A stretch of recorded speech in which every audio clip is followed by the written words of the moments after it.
What's the most X thing you've ever seen? I think this one will add our own personal experiences at the end, so hold tight to the outro.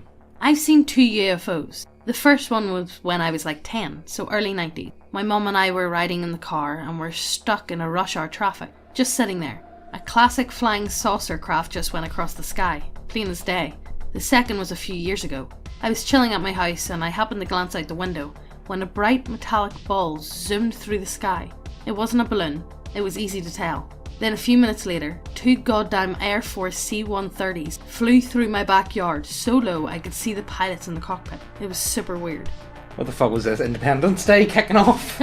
Or, I don't know, for me, anytime I hear UFOs, I always think of it's always Americans, and I always expect it to be experimental US aircraft. That's what I always put it down to. Yeah. Because that's the easy option, I suppose, isn't it? I was assaulted by greys. One named Rigel was wearing curly long black hair wig, not joking, and talking shit about humans in general, while a white microwave beamed me. It's like sleep paralysis, but it starts out with an earworm song/sound that builds into a loud buzzing/humming that freezes you in place. My dad told me of a similar experience before he passed away. My mum heard motorcycles circling our house tens of times very quickly at 4 a.m. when I was about 12 and is still freaked out by it and is convinced something happened then. The back part of our property was 4 blocks deep, impossible to circle. Oh, that's fucking... I want to know more about Rigel though. Rigel, yeah.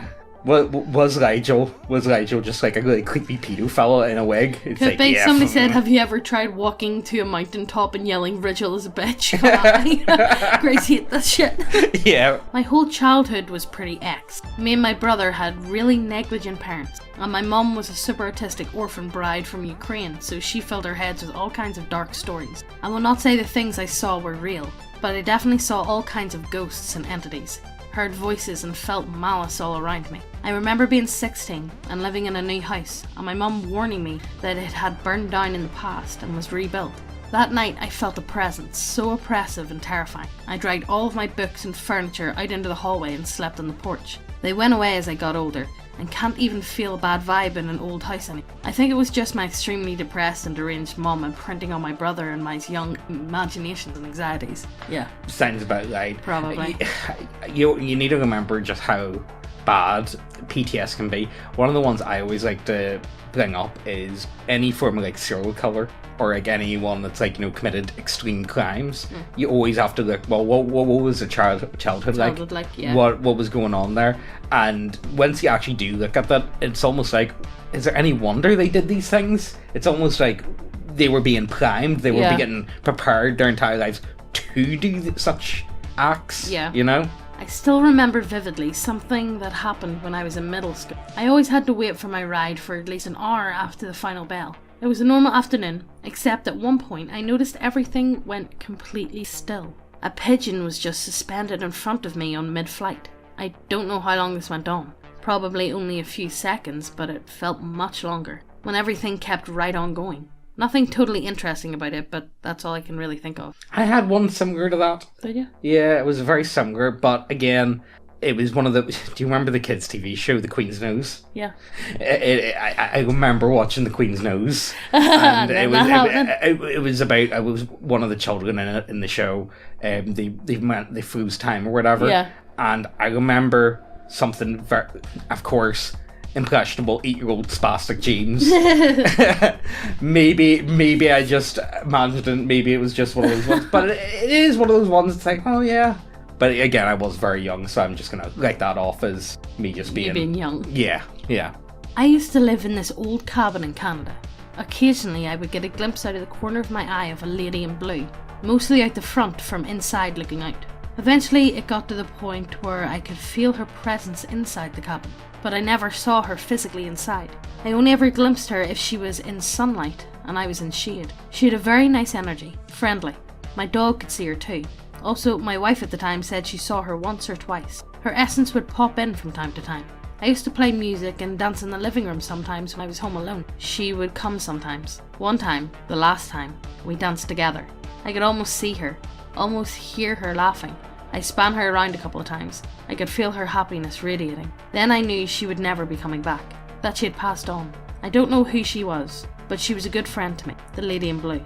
I'm glad she got to move on, but the place never quite felt the same after. She brought a kind of warmth. I think that her and her husband may have built that cabin. The Lord of the Land said that he found a photo of a couple there, but I never saw it. I think that the cabin meant a lot to her. I think she liked me because I was falling into ruin when I moved in, and I really brought it back to life. She probably used to dance in the cabin the way I used to. The floorboards were really worn. Perfect send-off, I must say. Yeah, so thanks for reading my blog about the lady. You know, that one does sound really nice, but I can't help but get the feeling that it's a fella spiraling into extreme schizophrenia madness.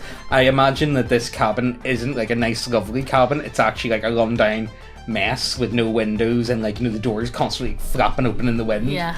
And the guy doesn't even have a wife or a dog or whatever. Maybe there's like a dead animal out the back that's actually, he thinks is his dog, and it's just slowly rotting away. Yeah. Sounds like you helped him though anyway. Well, yeah. Maybe it's a nice delusion. When I was about 17 or 18, I got a call from an unknown number on my cell. Normally I never picked up calls from randos, but I got a strange urge to answer it this time.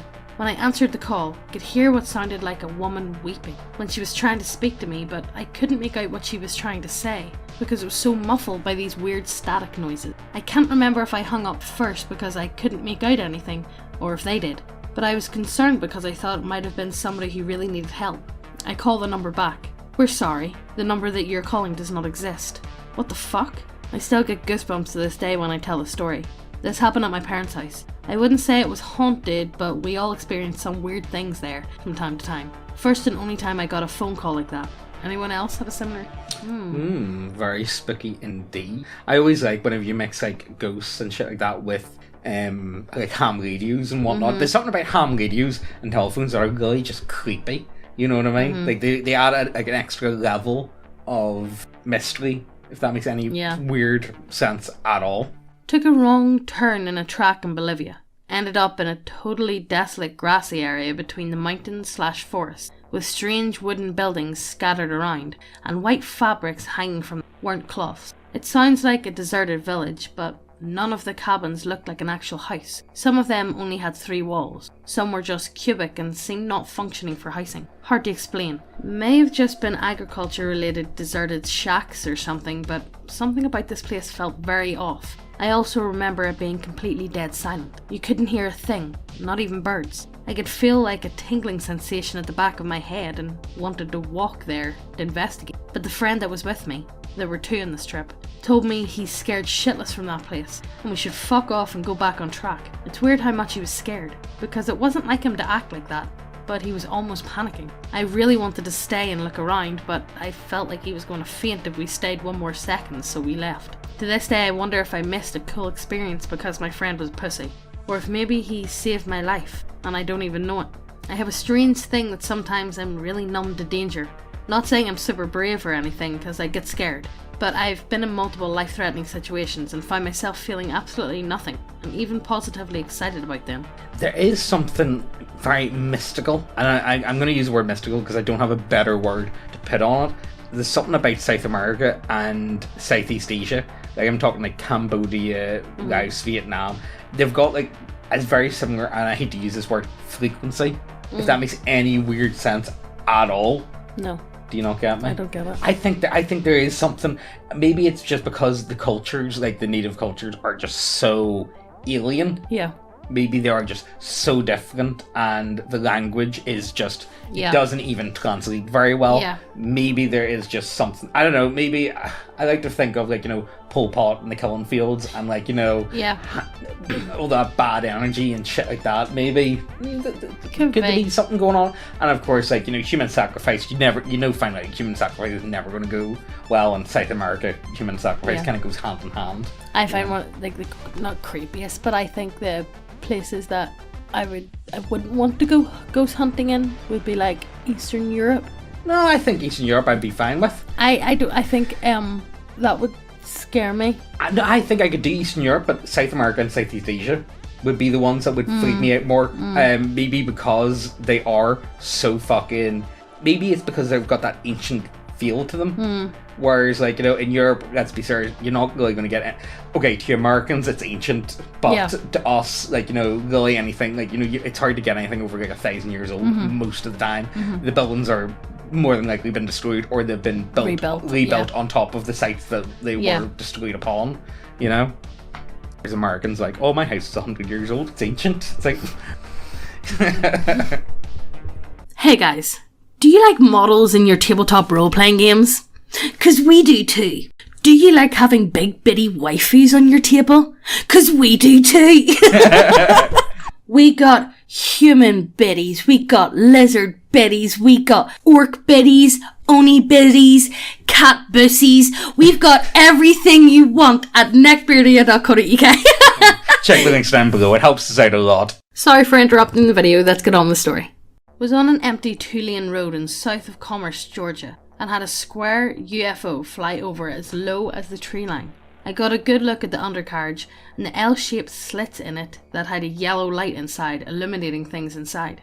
Around 14, some friends of mine and I were chased out of the woods behind my grandparents' house by what was basically an invisible person angrily beating a drum at us to chase us off. We kept moving away from it and it kept following until we got to the road. Every June, the will-o-wisps would start showing up around the same grandparents' house at night. They are fist, baseball-sized, ultra-bright balls of light that flash for about half a second, hundreds of them. They will never let you get close to them. If you walk to them, they will always move away. If you sit still, they will eventually wander up to you. There's a smaller variety that look exactly like Christmas lights and flutter a lot faster. Same colours, green, red, blue. Also never let anyone get closer than maybe 20 feet from them and move away if you try to get closer. I don't know, I just can't, but a lot of people see wisps. I don't know, it's just not one for me. I buy it. I don't. For me, the ones I buy see, I'm very you're more supernatural. Yeah, you are. And I think wisps are more like lost souls. I don't buy into wisps in the slightest. The only ones I genuinely do buy into is UFOs, and even then I think 99% of the time it is experimental aircraft. Yeah. Most of the time. I think there's an odd chance that, could be, possibly, you know? Yeah. But, even though I'll tell you about my ghost sighting. I saw what can only be described as a goblin on New Year's Day 2011. Beast!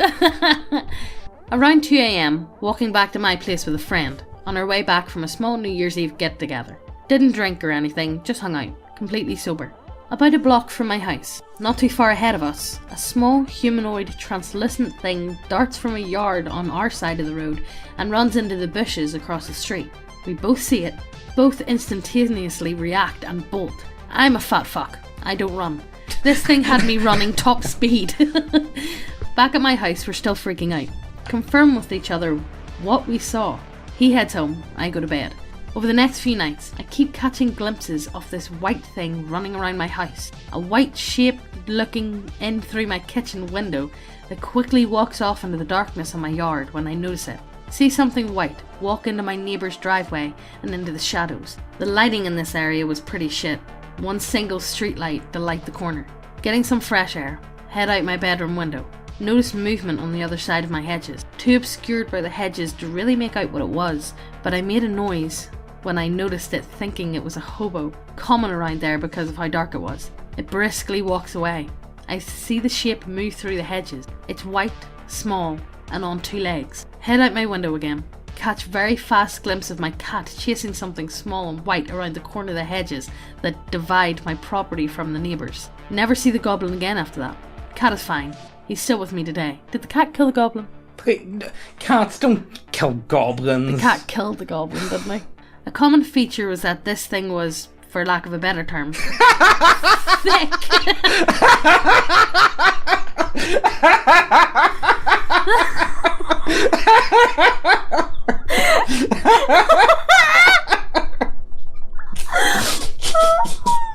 I'm sure it was.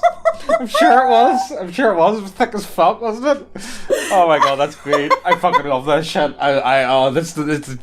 These are the posts I live for. I fucking live for these posts. Thick ass goblin.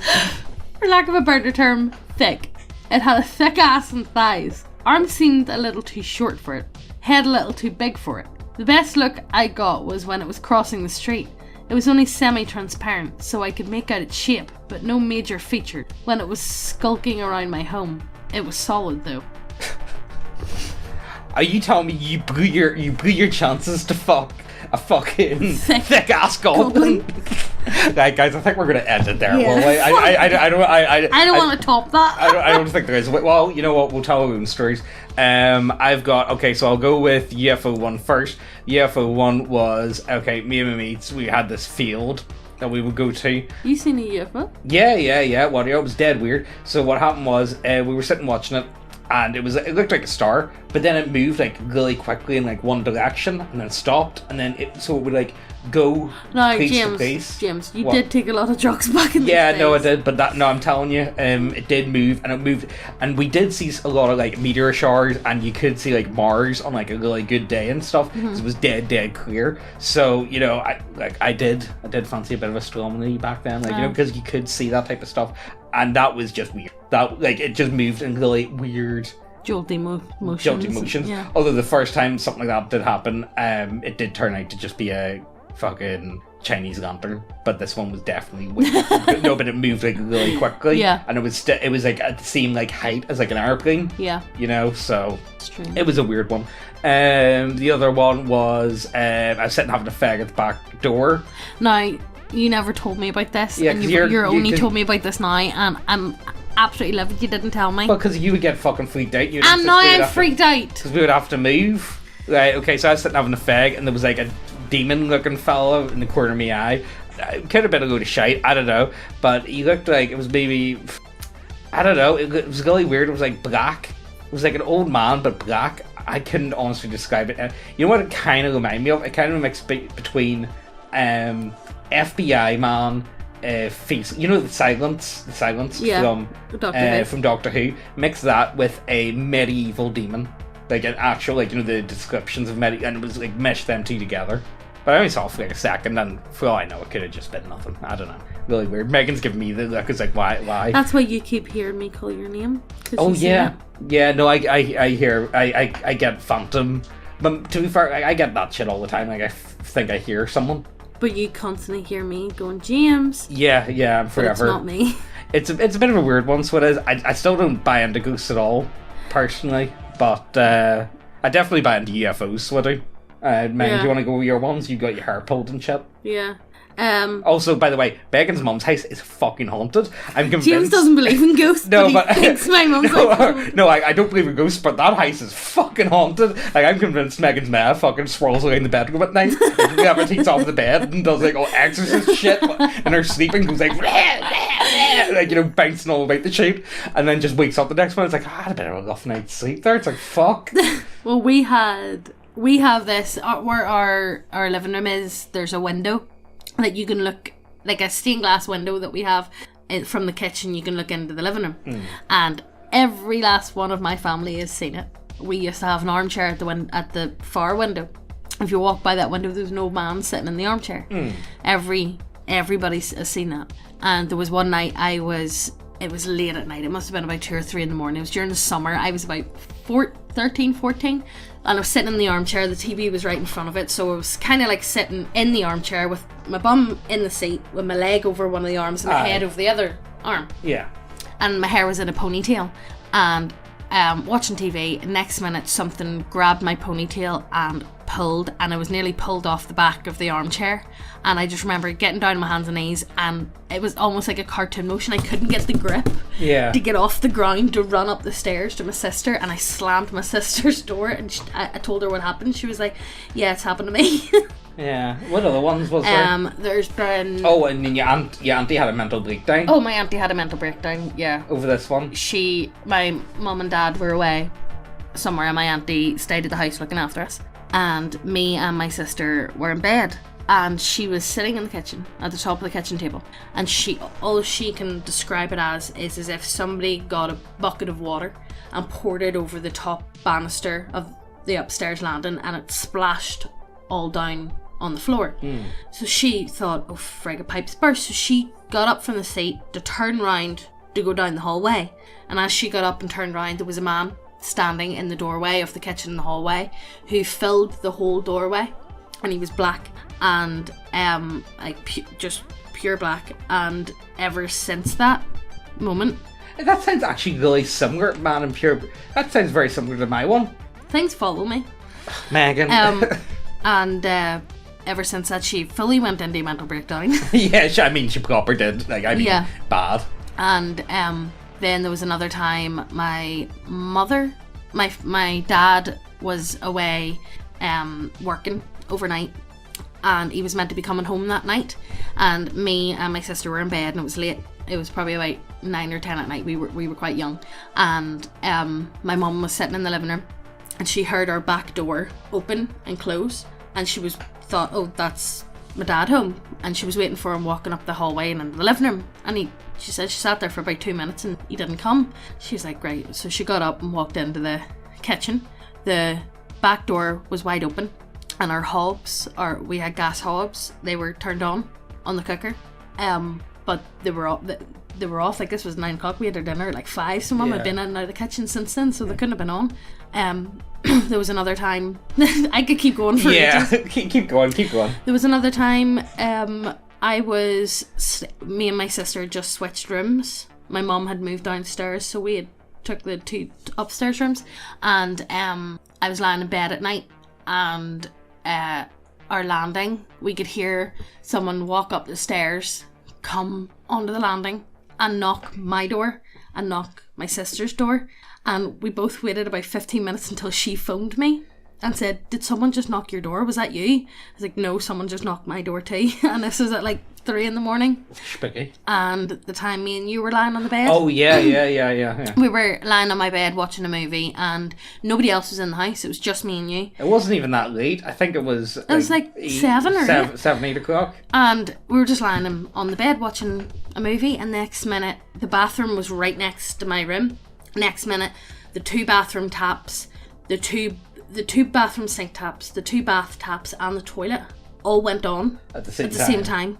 And nobody else was in the house, and we rushed in. I mean, the water was on full blast, the toilet had flushed by itself. It wasn't like a trickle or anything. No, I mean, the handles like, were pushed right back. I don't know, like, I'm not a plumber or anything. I'm not, like, you know... And he was like, oh, it was the wind. And I'm like, what wind? It was the wind, you know. It's always the wind. Like, you know, see where it comes and all that. It's just a wind. Like, you know, it's a wind. You can always let it off as a wind. Yeah, I could keep going, but I'm not going to. Yeah, I think we'll end it there. Yeah. Any of you guys have any, like, weird paranormal shit happen to you? Let us know. I'm so interested. Also, I like, you know, it's one of the ones I do struggle with. I would love to be able to mix this sort of stuff with role-playing games. Mm-hmm. It's just I have a hard time keeping like a serious game because I shitpost too much, guys. I'm sorry, I've got I shitpost IRL. Yeah, my life is a shitpost at this point, if I be honest with you. So like I do have some difficulty, but I would love to play. I'd see this is why I really want to get into Call of Cthulhu, but don't have the time like at the minute with a child and with a child and whatnot. Maybe when he's a wee bit older, I'll be able to. But on the topic of that, we do play the Veil Lighters on a Sunday. Not every Sunday, but every other Sunday. We play it, so if you want to check that out. I'm not there. No. I don't play. No, because, like, you know... I have to look after... Someone has to look after baby. You know, even if it is late at night, you know, you just can't. You know what I mean? But, look, I hope you guys enjoyed this one. It's something a wee bit different. We really need you to let us know. Like, you know, comment, like, all that type of stuff, to let us know about doing other threads like this. Because I like doing other stuff. You know, I don't want to always be doing, like, okay, yeah, I'm really doing role-playing games, and that is the main focus of this channel. But I do want to have the ability to do other things. So, you know, let us know if this is something that you enjoyed, and while you're down there letting us know, check out the links to the website, the models, the subclasses, all that good shit. Hit subscribe and hit the notification bell so you get notified every time we post a video, and we'll see you in the next one. Bye! This is Nigel. I am a UFO. Fucking stupid human. I'm a thick goblin. I'm a thick goblin. Subscribe to Neckbeardia. This is mind control frequency. Put on the cat ears.